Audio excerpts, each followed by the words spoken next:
Not on. Good morning, everyone. It's nice to see you. You're all well fed and stretched and chanted out from this morning. Not chanted out, but chanted up, I guess. So just going to ask us to presence ourselves, to get out of our momentum, because it's so much fun to hang out and chat with everybody. So just invite you to take a couple of nice deep breaths to get here now. And as you relax, just presence yourself in these incredible mountains, in this hall, with this incredible community, as we hear from these two brilliant teachers. And so from that more maybe grounded presence place, let's welcome them. And we got to meet them briefly last night through their words. I think the invitation was, tell us a little bit about yourselves. And they didn't say anything about themselves other than the wisdom that came through them. So I'm going to take a second to do that because many of us are new. And it's really an honor for me to do that because I love them both so much. Can you pause for just 1 second? Hey, Kevin, can we have the monitor on? Yes. You can. Okay. So Nina is this incredible teacher and wisdom keeper that I'm constantly inspired by. She's on the board for Love, Serve, Remember Foundation, and if you did her chant this morning in the woods, know that we do that once a month online. But that's just a small snippet of what she does.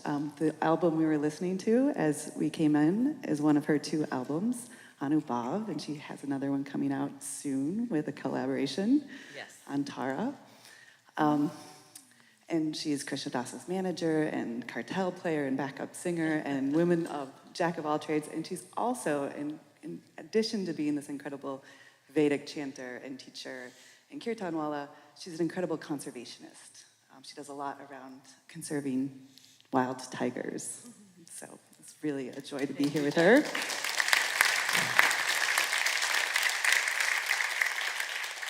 And I've gotten to spend a ton of time with Spring in the last couple years at these retreats. And she's been teaching Buddhist meditation for 25 years. She was one of the founding teachers at the East Bay Meditation Center and is on the teacher council for Spirit Rock.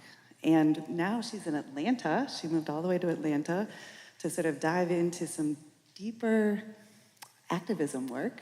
Is that right? Spiritual activism. And she has a church called the Spirit Underground, a Church and Liberation Project. And she's also an incredible author. And you have a couple of books, including one that we talked about last night that is about Harriet Tubman that you can find back there. So let's welcome both of these incredible women.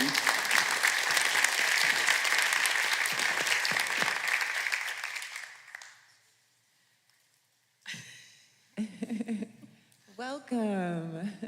Welcome, everybody. Wow, it's so nice.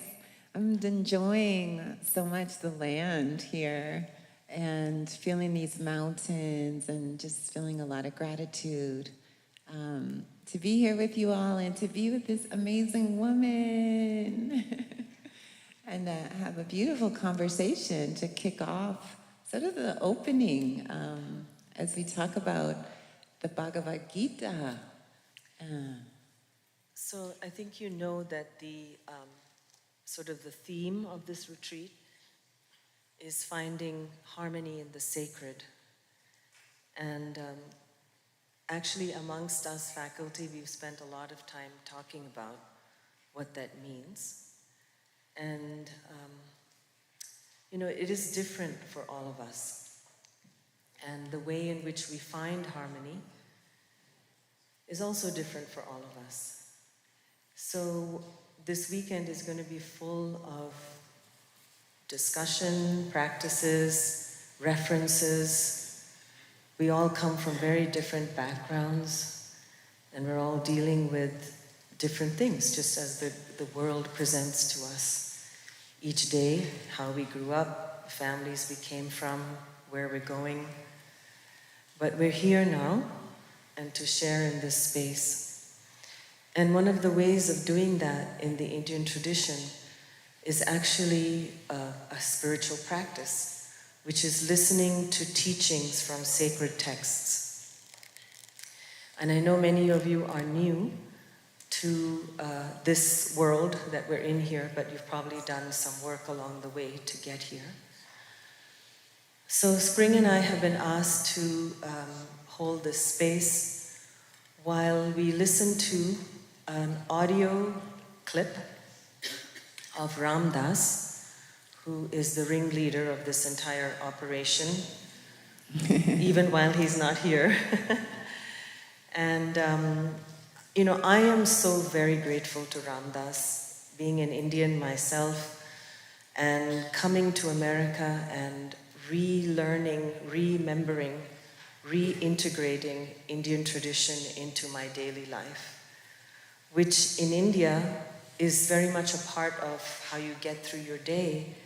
And most of the time, a lot of people don't ask questions as to how and why. It's just the way we do things. And I think for me, I had to come to the West to learn from the way in which Westerners approach ancient Indian tradition to figure out how it meant, what it meant to me. Because I also grew up in different parts of the world, so I'm quite a hodgepodge of things. And now at this early age in my life, I'm going back to my roots again to try and find the essential foundational work that is the basis of the chanting and the spiritual texts and the teachings, the philosophical teachings that are shared and we're all learning. So in today's audio, Ram Das, Raghu mentioned this last night. This clip is actually taken from a momentous occasion, actually. Back in the 70s sometime, I don't remember the date exactly, but he'll tell you, where Naropa University was opened in Colorado. And there were two schools of thought that came together to teach. Ram Das was one of them, the other was Buddhism. And he taught on the Bhagavad Gita. And the Bhagavad Gita it actually means the song of God is what that means. Gita means song. And what it is it's a small portion of an epic sacred poem called the Mahabharata, which might actually be the longest poem ever written, and continues to be heard and recited because of its validity even today for us. It came from many hundreds, thousands of years ago. And the Bhagavad Gita is a very specific moment in this story. I'll just give you a very brief outline of the story so that when you hear what Ram Das is saying and the characters, you'll have a slight context for it. Like every good story, there is darkness versus light and the need to find the light to remove the darkness. And darkness being a space where we're unclear about things, we're hurtful to each other, and so on. So, in this story, there's it's about a royal family, basically, and the different parts of it. Two kings, their children, and they're the Pandavas and the Kauravas. They happen to be cousins, and they are constantly warring with each other over territory, over women, over wealth, over power, all the things that are continuing to happen. And there's one of the main characters on the, let's just call them the side of lightness, or I don't want to say good or bad, but they're the ones who are supposed to be bringing the Dharma to the world by living it. And those are the Pandavas. And one of the brothers' names is Arjuna. And he's considered, they're all immaculate warriors. They've trained to fight battles since they were children, using spiritual missiles, mantra, power, intelligence, discrimination. They've studied with gurus to get to where they've gotten to be able to govern people. And then there are the Kauravas who are also, think that they're doing the right thing too. But ultimately, it's not for the benefit of the entire community of people. So they're on the other side. But they happen to also be his cousins. So, and the interesting part of this story is that they're now on this battlefield in a place called Kurukshetra. And Kurukshetra is sort of symbolic of our ground of being, actually, our daily lives and the way in which we have to make decisions every moment of the day. How do we choose the right path for ourselves and for everyone? And so at this moment, there's thousands of people lined up on either side, and they're about to go to war. There's, all kinds of rules of battle. And there's a choice that occurs earlier on in the story. And I forgot to mention, the main character in this story is actually Lord Krishna from the Mahabharata. He's an incarnation of Vishnu. So I'm aware that I'm probably bringing up a lot of names and terms that might be new to some of you, but just go along with it, that Krishna is an avatar of Vishnu, who's considered a divine being, the indwelling presence in all of us. Okay? So he's come down in this story, which is considered Leela, a way for us to have a roadmap on how to live our lives. We refer back to these stories of heroes, heroines, to help us as we move along. So Krishna is friends with the Pandavas, and because he's God, he's on everybody's side. He's on the side of Dharma, essentially. And there's a choice that happens where one side can choose a certain number of men or women, whoever the beings are who are fighting in their army, or they could choose Krishna to be on their side because he didn't want to make that decision. So the Kauravas choose to get all the weapons and the army and the forces and whatever it is that they choose. And Arjuna, being who he is, with discernment, he chooses to have Krishna as his charioteer because he knows. And so this moment arises in the story where Arjuna realizes that war is about to start, and he realizes that he's going to have to kill all his cousins. And he questions if this is the right thing for him to do. Understand also that he's born into a warrior class family. This is their dharma. This is what they do. They uphold, they protect their people, they try to provide everything that their people need, and so on. And so this had to happen. But also, it was going to cause a lot of harm, and there would be a lot of violence. So this is the moment that's arisen, and he asks Krishna, he said, wait, am I doing the right thing? I don't know if I can do this. So in this recording, you will hear Ramdas reading from this passage and bringing up some points. Right, Raghu? Okay, he's nodding. So, shall we start? Okay.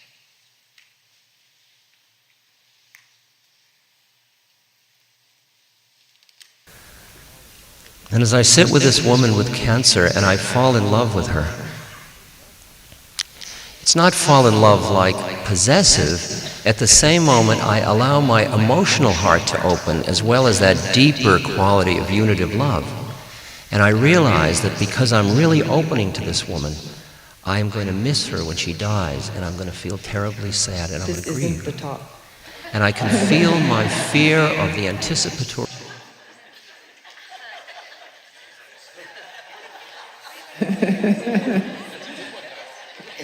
You're probably going to hear it later. Yeah, you'll probably hear this one later today. And as you listen to this, really think about it as far as timelessness. Where we are in this moment in our world today, we're on a battlefield, right? I feels like there's people against each other, family members against family members, the drumbeat of war, of some kind of, apocalyptic moment here, battle of consciousness. So in a way, it's like this story takes on a whole nother depth of meaning, right? We're here and we're like, how do I live nonviolently, right? Am I supposed to fight? What are we fighting for? Who's right? Who's wrong? These are my brother on that side. God, what should we do? In a way, we're sort of framing it. Yeah, this is an important moment, and we're going through the Bhagavad Gita and Ram Dass's words for some inspiration on how to hold this moment in time. Good? Okay. Namaste.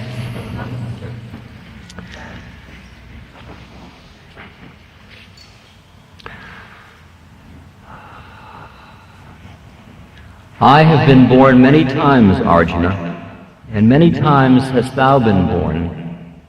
But I remember my past lives, and thou hast forgotten thine. That line by way of review of our last discussion, which concerned the matter of reincarnation, which is Krishna's first presentation to Arjuna of the beginning of the seed of what is called the higher wisdom, or giving him a perspective about exactly what dance he thinks he's playing, which means us. Now Krishna begins to throw out to Arjuna. Arjuna's faced, as we've all realized, with this conflict.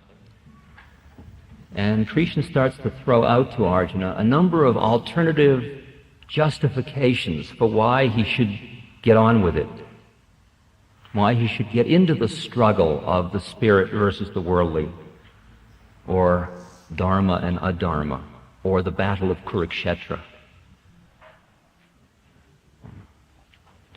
And one of the arguments that he just throws away in 2 shlokas,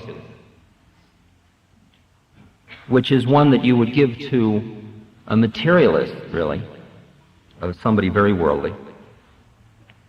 He says, "For all things born in truth must die, and out of death in truth comes life. Face to face with what must be, cease thou from sorrow." But if he were born again and again, and again he were to die, even then, victorious man, cease thou from sorrow. Meaning, look, you're going to die whether you like it or not, and so are all those people on the other side. So what are you getting so freaked about? It's all inevitable. It's all in the cards. Death definitely follows birth. It's the way the game's designed. So don't get so upset about it. That argument doesn't do much for Arjuna. And it's, as I say, just put in lightly. Now, Krishna then starts to deal with a fallacy that is common at the time. It was a very strong cultural belief at the time, because there was a philosophy called Sankhya philosophy. And Sankhya philosophy separated what was called Purusha and Prakriti. And Purusha was the inactive, and Prakriti was the active. And they really had very little to do with one another. The inactive was always inactive, and the active was always active. And the game in Sankhya philosophy was to get out of the active and into the inactive. And the highest goal of Sankhya philosophy was to do nothing, was to just not act. And Krishna says, "Not by refraining from action does man attain freedom from action. For not even for a moment can a man be without action. Helplessly are all driven to action by the forces born of nature. He who withdraws himself from actions, but ponders on their pleasures in his heart, he is under a delusion and is a false follower of the path." Now that last one sneaks in another thought, which all of us are very intimately familiar with. That's, for example, the one of I'm brahmachari, I don't have sex. And then I'm not having sex. I haven't had sex all day. It's like giving up smoking, you know. If you know when you meet somebody who's given up smoking, that's really who they are. Who are you? I am somebody who's given up smoking for 2 weeks, 4 hours, and 32 minutes at this point, right? And their thought forms, they are practically smoking a pack an hour in terms of the thought and the karma they're creating. But that's sneaking that in, and we're going to talk about that later. The main point here is that Krishna is saying to Arjuna, you're not going to get out of this by just sitting around. See, Arjuna said, I'm not going to fight. And he threw down his bow, and Krishna said, tough, you're not going to get away with it that easy. Because that philosophy is a fallacy. Right? Because you're going to do something, and whatever you're going to do is going to have karma connected with it. Okay? And then he proceeds to explain to Arjuna, at the level that Arjuna can hear it, because Arjuna is a kshatriya, he's a warrior, he's a doer, he's an actor, he's a really good guy doer. And he's explaining at the level he can understand it. He says, do your duty. Do your duty. Do what you're supposed to do. Take your part in it. Play your part. And these shlokas. Think thou also of thy duty, and do not waver.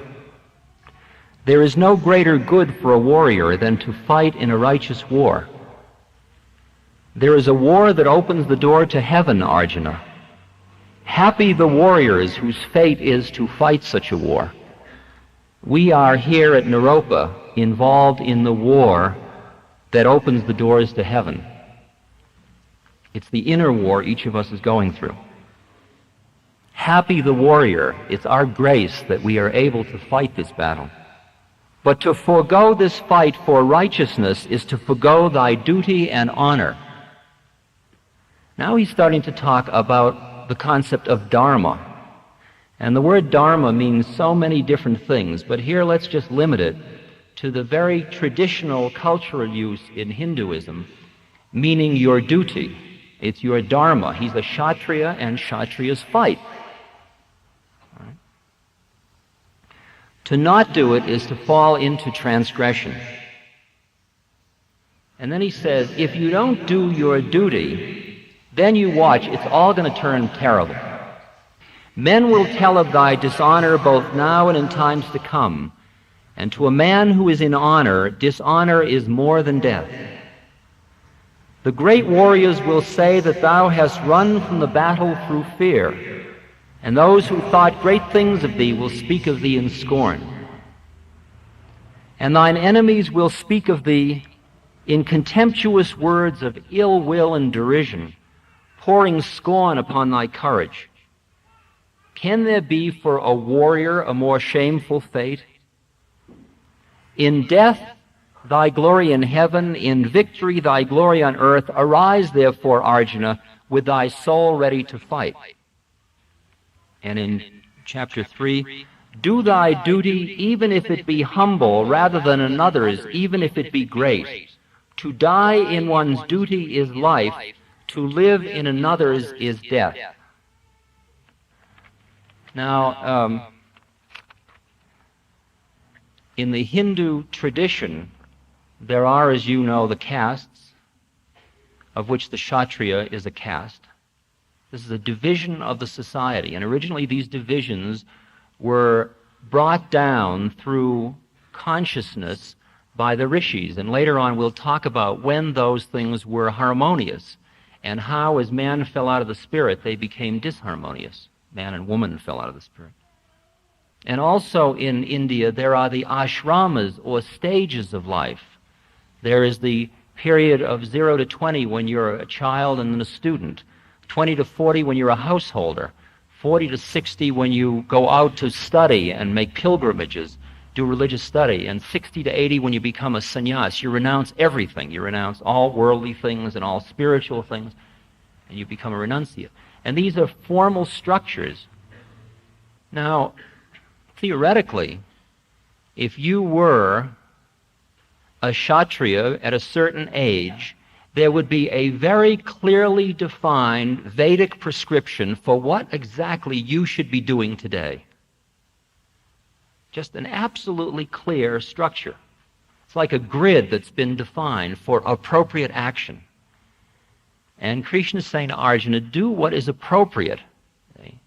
Now, we in this country are faced with considerable confusion about that, because it isn't clear what we're supposed to be doing at any moment. There aren't clear cultural prescriptions that are deeply ingrained in the society. There are some rough ones, but they're being thrown about pretty loosely. And so we're faced with having to listen to hear what our Dharma is, how our individual differences determine what is our suitable duty at the moment. I think you begin to get a sense that when you've got a husband or a wife and you've got a baby, that defines certain limiting conditions or certain possibilities. That if you have certain intellect or certain economics, you have certain possibilities.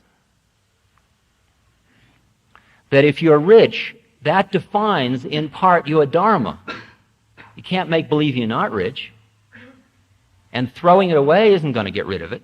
That was a karmic act. And you begin to have to be responsible about your money. That becomes your Dharma at that point. And what Krishna is saying is, the game only works if everybody does their Dharma, so do yours. And that is familiar to you, those of you that are familiar with the Bible, from Paul, Romans 12.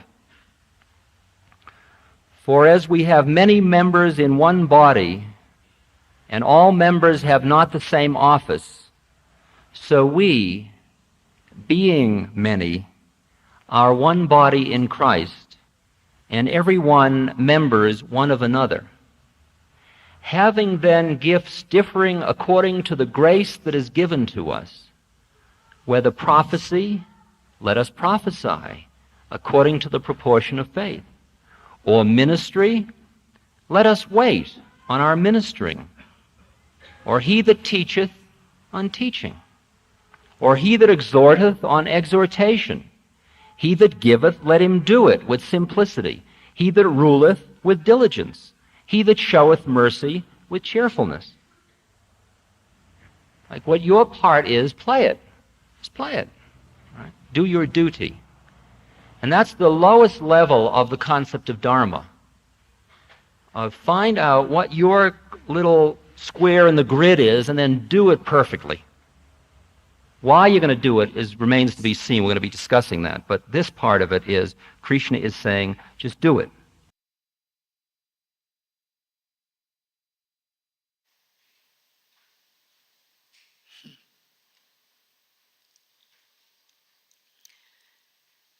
Could you hear? Yeah? So I just want to say one little thing about this, which is not in this talk. There's a time that comes in the Bhagavad Gita where after Krishna has said to Arjuna a few things, he actually shows his cosmic form and reveals the nature of the universe, really. And with that darshan, with that view, Arjuna is able to move forward and do what he has to do.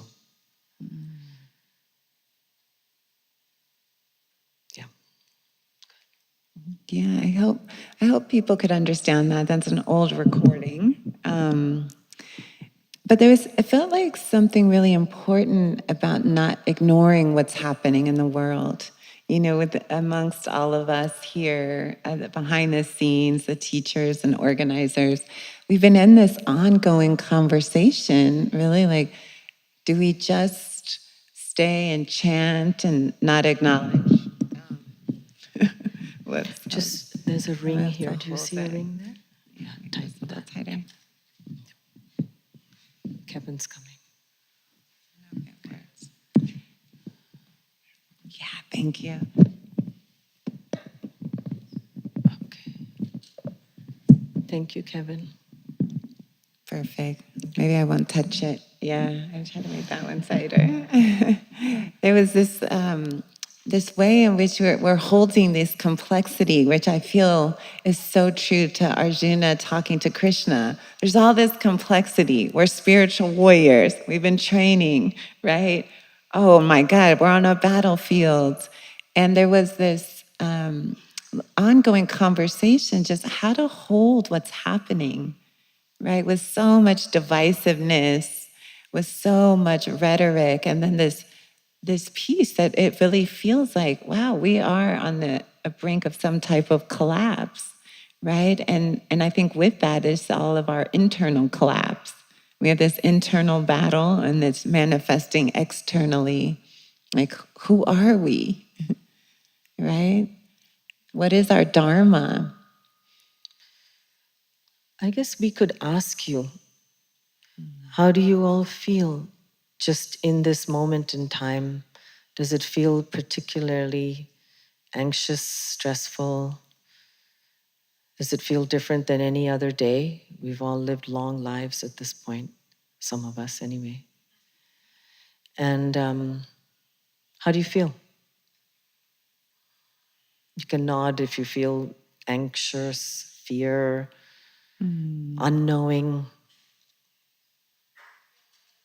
You feel good.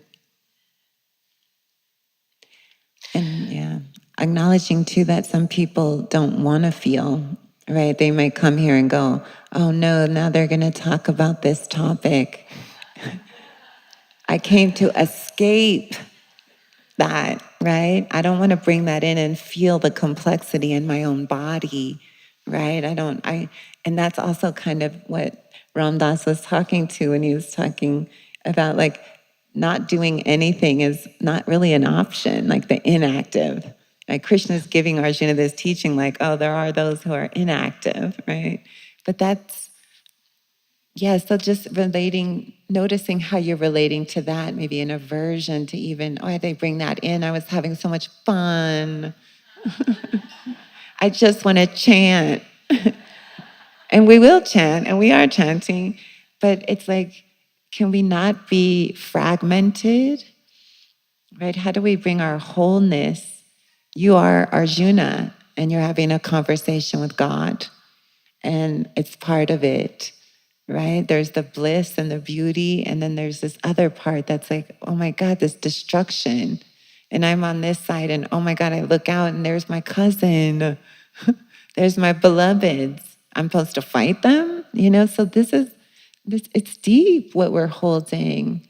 And how do we bring this into our spiritual practice? How do we bring it into our heart? What is our Dharma in a moment? So to me, this seems really important to just hold in presence with all of us in our bodies because we're alive on the planet at this time. And it feels important not to turn away, to be with our wisdom and our compassion in this moment in history. Yeah. I think, as much as we may try to take a back seat and be inactive, the fact of the matter is that we have to live each day. We live in a community, we live with people. And like I said yesterday, if there's any reason to do spiritual practice, the highest goal might be to reveal to ourselves what is our true nature. That might be our highest dharma. And with the understanding that, as the great beings say, like Maharaji said, sab ek, we're all one. But how much do we understand that? How much do we live that inside of ourselves? We feel separate. We feel like we're inside this body. We're related to certain people. We're here in this room together. We're under this roof together. We're doing certain practices together. But we're different also in the way in which we engage in life. And I think, we're really in a space now, and I think all of you feel it in a certain way. I don't want to tell you how you feel, but on a day-to-day basis, there are choices that we make about how we're going to live our lives. How are we going to reach out to other people? How are we going to hear what they have to say? And how are we going to make the choice that causes the least amount of suffering and gives the most benefit to everyone? Maharaji said, love, serve, remember, which is the name of this organization. How do we love everyone? And when I've asked many teachers about how do we love everyone, the next answer is serve everyone. So what's the best way to serve?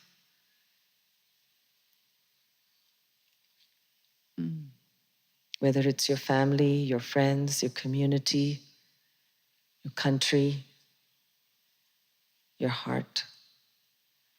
I'm just asking questions to myself and hoping that we can all ask these questions of ourselves.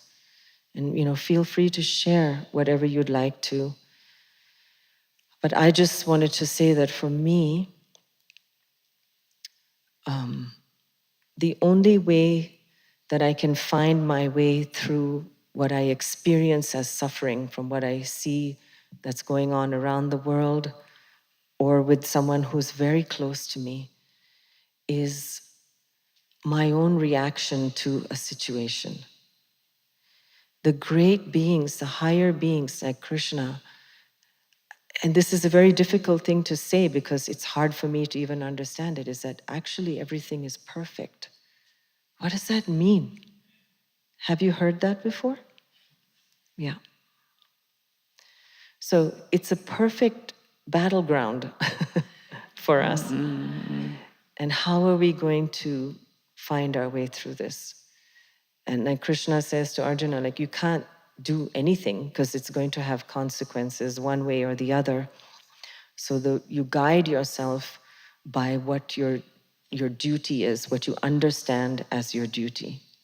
And for him, at that level, that small cube, as Ram Dass called it, was to be a warrior. And we're all warriors here. Peaceful warriors. And practice is what I need to hold on to find a foundation for everything that I try to do in my life. None of us is perfect. We're all human. We all can be hurtful. We all feel hurt too. And so the practice is to help us find our place into our own hearts, a sense of peace, a place of no fear, a place of openness and compassion with wisdom and discernment and understanding. And this is what Krishna is trying to share with Arjuna in this story, because he is that. Krishna is that. And it's hard to understand that in the mind. These practices come from a place where, as you do them, they blossom inside of you, so your own wisdom arises. Your own wisdom, which ultimately is beneficial for everyone. It's not a thought. It's an understanding and an acceptance of things in a certain way. That's how I feel about what I heard, Spring. The story is first of all, you have this poem with the Bhagavad Gita, and it's that's chapter 1. Right? We set the stage that we're on this spiritual battlefield, and it reminds me a lot of Siddhartha under the Bodhi tree, right? Having this battle with Mara, the architect of all the demons, right? The creator of all the demons, right? The mastermind. And it does feel like, for all of us, we're doing that work of seeing what is true. And I love in in this chapter of the Bhagavad Gita that Arjuna is confused about what to do, because that also is us. Like there's this confusion of how to meet the moment, how to meet on an internal level and then on an external level, you know? And what do we do in this world with all of its suffering? And then hold it as perfection. Yeah. Right? It's like the perfect suffering, but it also reminds me of Suzuki Roshi, who would tell his students, you're all perfect, but you have some work to do, right? It's all perfect, but there's some work to do here, right? And how do we move? I mean, this ongoing debate, and we keep having it behind the scenes, and we get, there's a, let's just chant our way through, and other people, you can't chant your way through. Then we come back to, yes, we must chant our way through, right?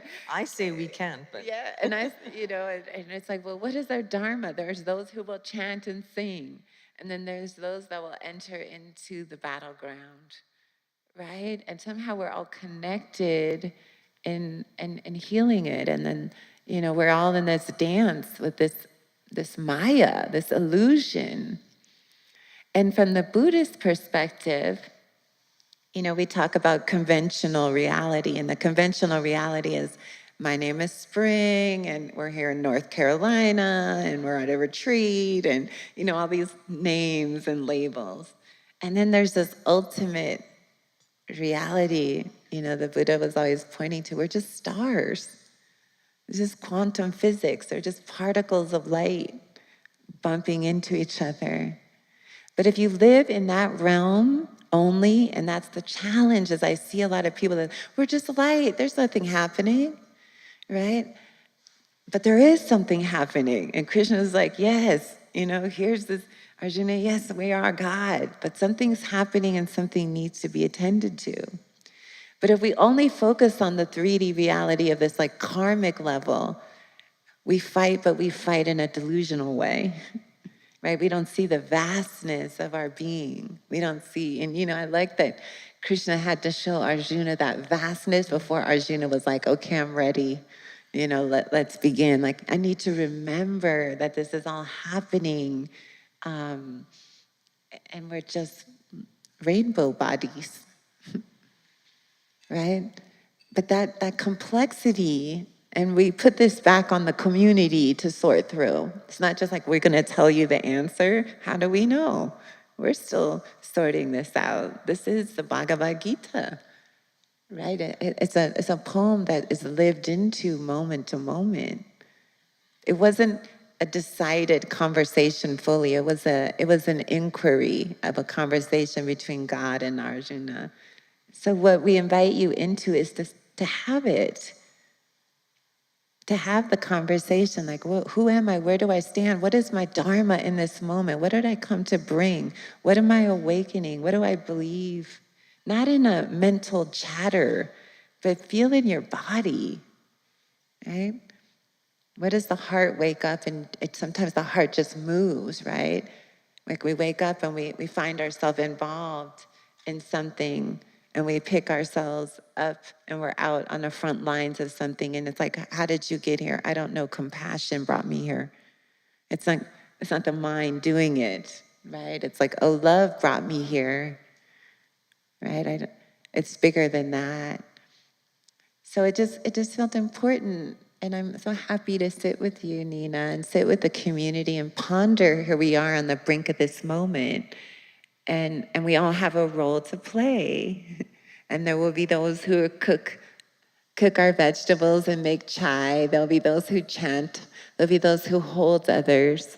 There'll be those who write letters. There'll be those who are afraid and maybe curl up in their bed. And there'll be others fighting on the front lines. But it just feels important to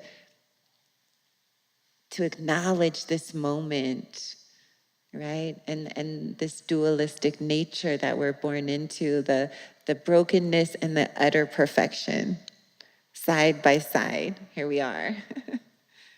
It's not easy to hold that, right? With wisdom.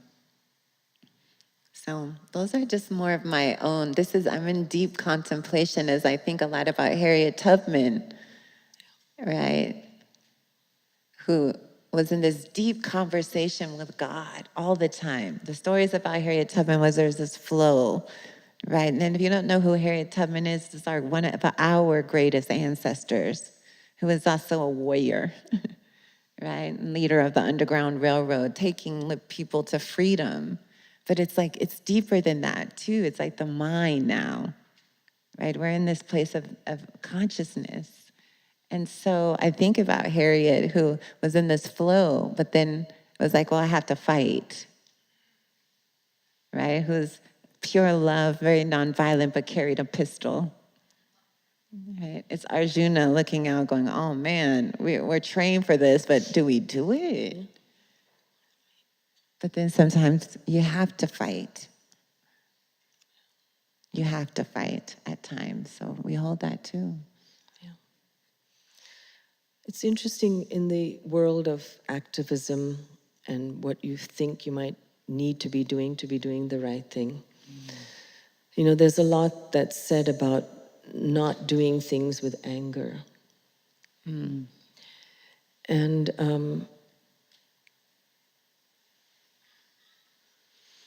I understand that, but sometimes there's a force of anger that's actually going to help you activate in a particular way. And the way in which you activate is what will be different, though.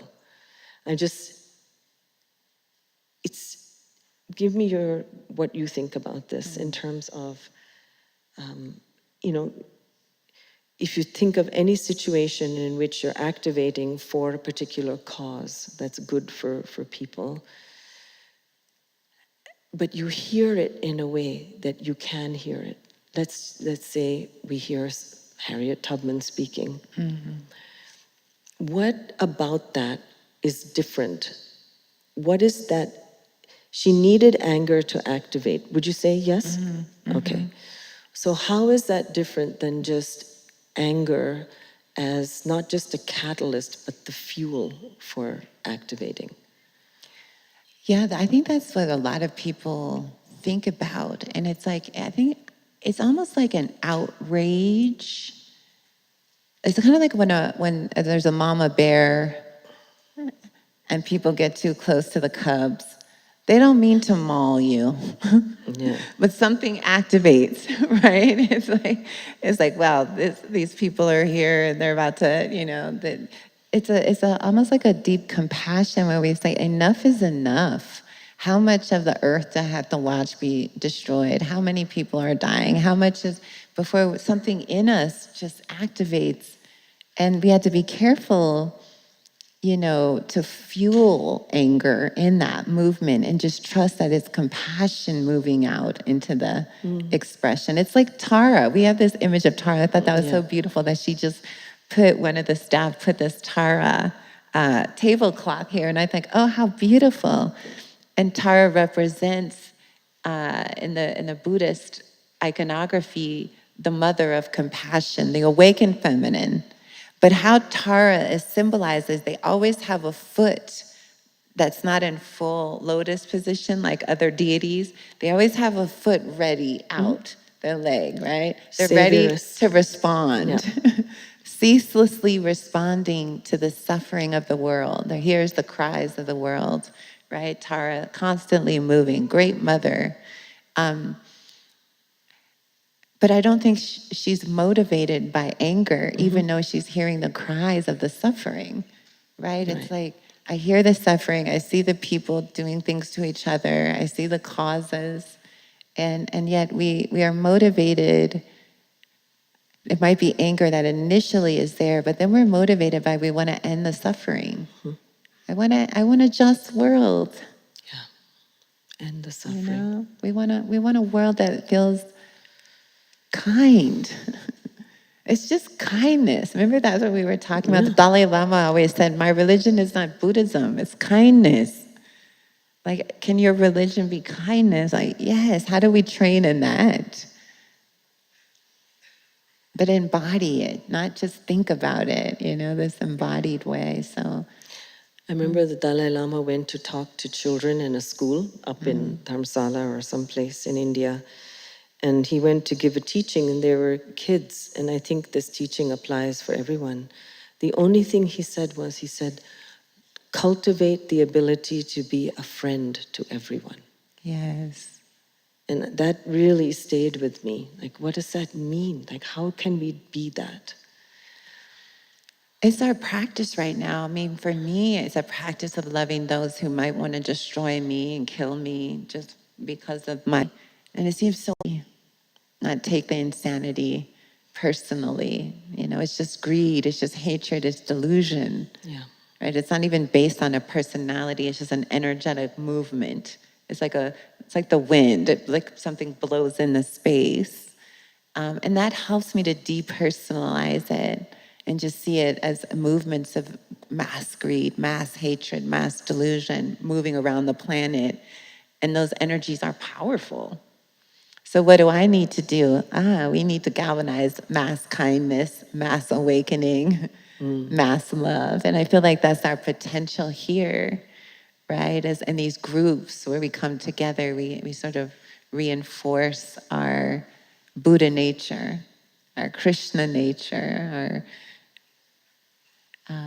but not at the expense of negating truth too, right? We come together with holding all the pieces of the puzzle and go, oof, these are painful, and I'm gonna sit with them. I'm gonna open to them. I'm gonna feel into what's there.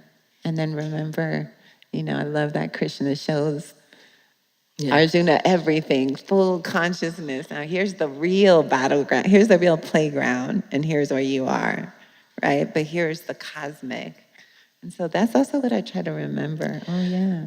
The other thing that they talk about in the Bhagavad Gita, which is another thing that's hard for us to also grasp, is the notion of doing what we have to do, but not being attached to the outcome. Yeah.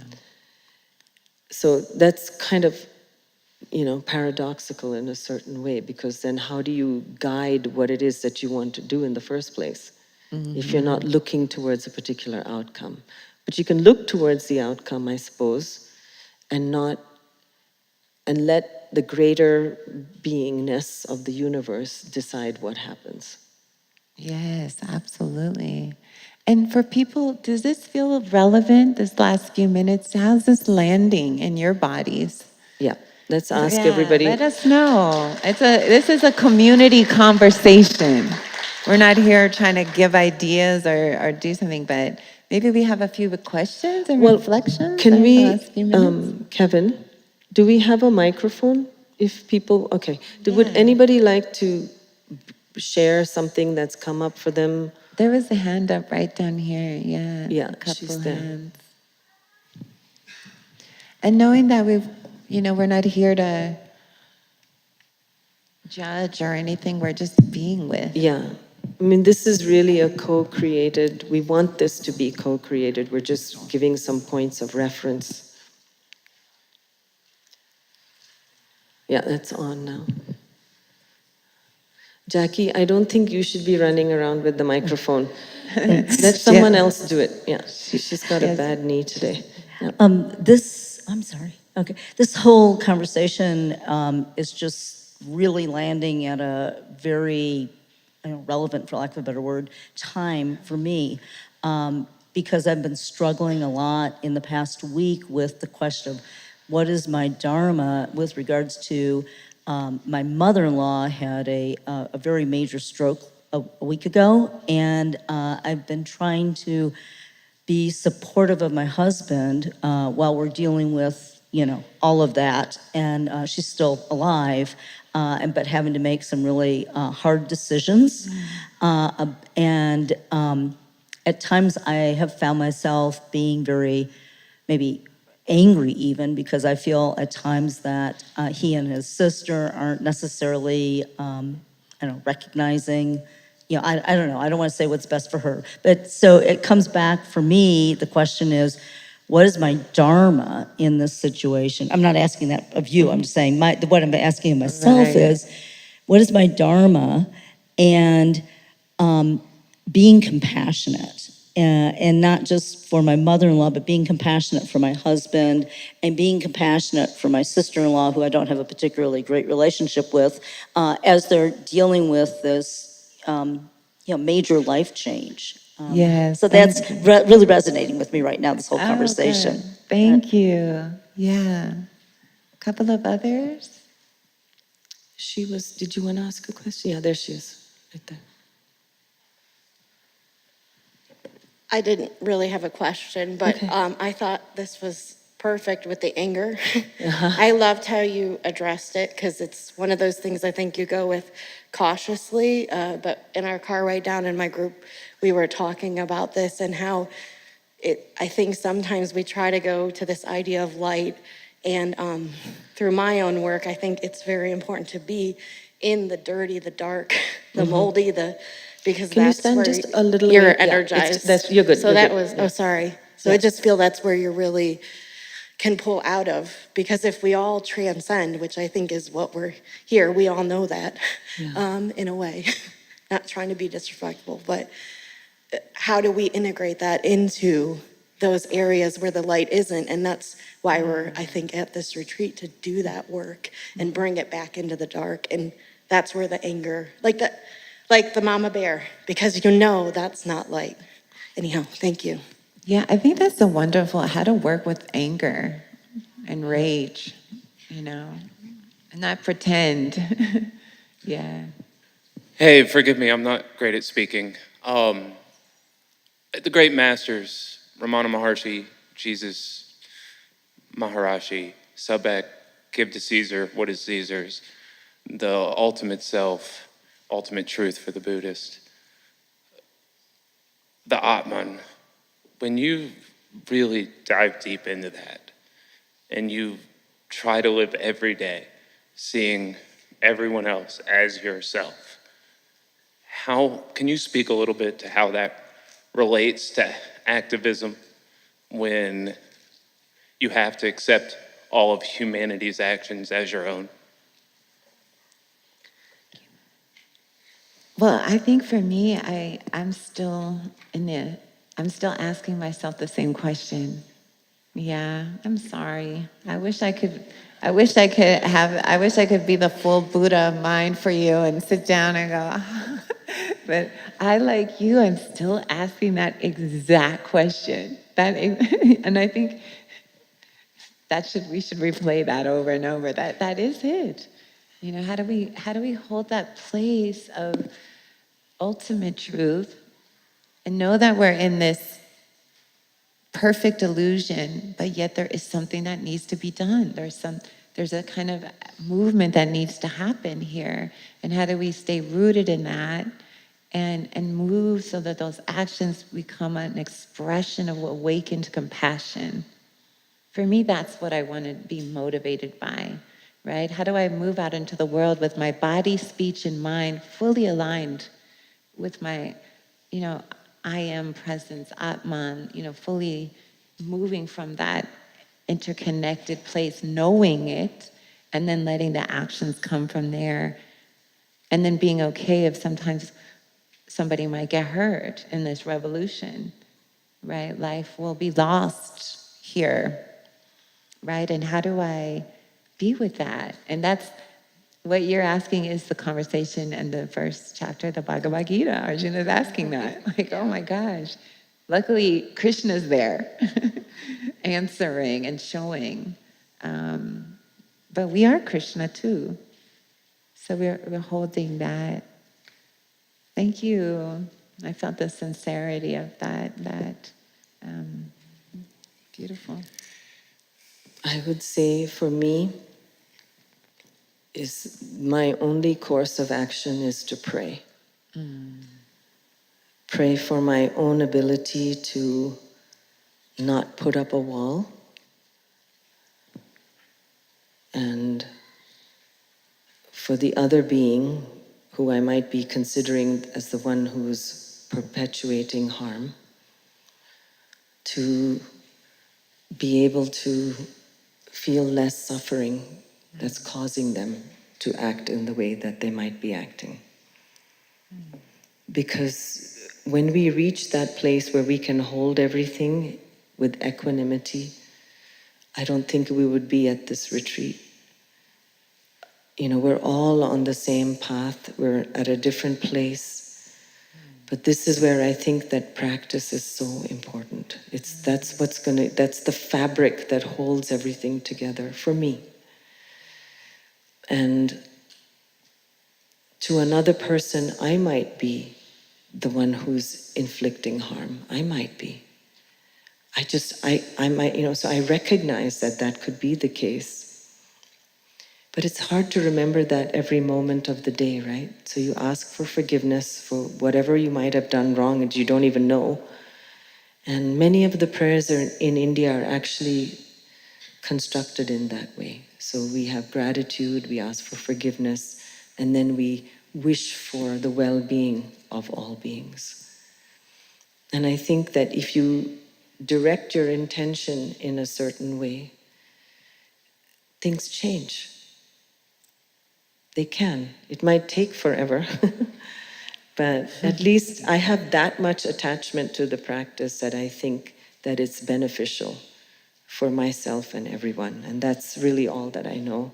And it informs whatever activism I might have in my life, whether it's on a personal level or on a social level or a community level. Doesn't always come out right, but I try. Maybe last question. I think we're coming down to the end of our time here, but yeah, that's beautiful. Yeah. The story was about a battlefield, and you mentioned the metaphor battlefield. Usually battlefields, it's a lot of men who are on the battlefields, and warriors are a kind of masculine. I'm a man who loves men, I'm gay, and Ram Dass was and is one of my models and heroes. And I would like to add to this discussion that when I look at the terrorists going through the gates, going into Israel to go and kill people, I'm also Israeli, I looked at them and I said, wow, underneath all that anger, aggression, righteousness, and ideology, they are hot men. I knew he was going to say that. And so, what I'm trying to say is that Ram Dass did talk about the gay soul, and that there is a capacity that I have as a man to love men who may be misguided, but that's just a veil, because they're really beautiful men. I would just ask myself, though, if you were standing there on that ground, would you feel that way? I'm not blaming anybody, I'm just saying. I'd be running. Okay. Thank you. Thank you. And I just hope this is really helpful conversation. I mean, this is one that could be the theme of the entire retreat. And, years of retreats, years of, what is this action? But yeah, we just appreciate everybody holding it with a lot of care, a lot of kindness, and some deep reflection as so many different views are expressed and ideas. We're not saying go out and have political conversations. It's not that. It's an internal, what is our Dharma here in this moment? And maybe you'll discover something that as we sit and we chant and we sing and we're together and we pray and we do yoga, just maybe something new arises out of that. So we give thanks to you all. Thank you, Nina, for this Spring. conversation. And thank you all.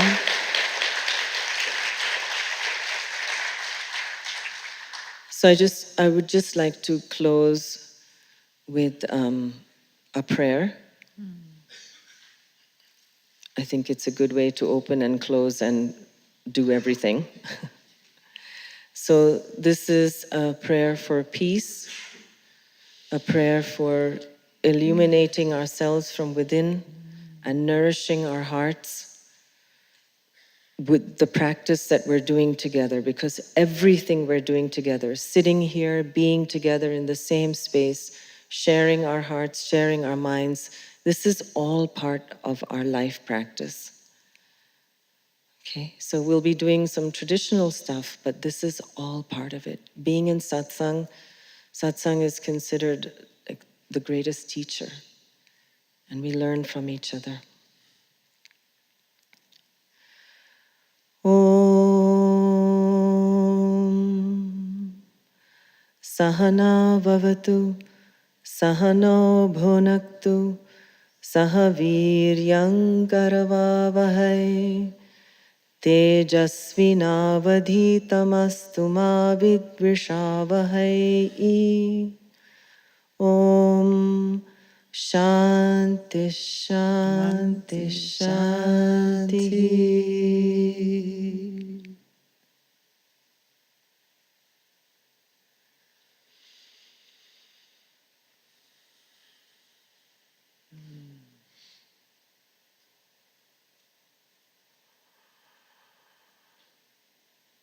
Thank you.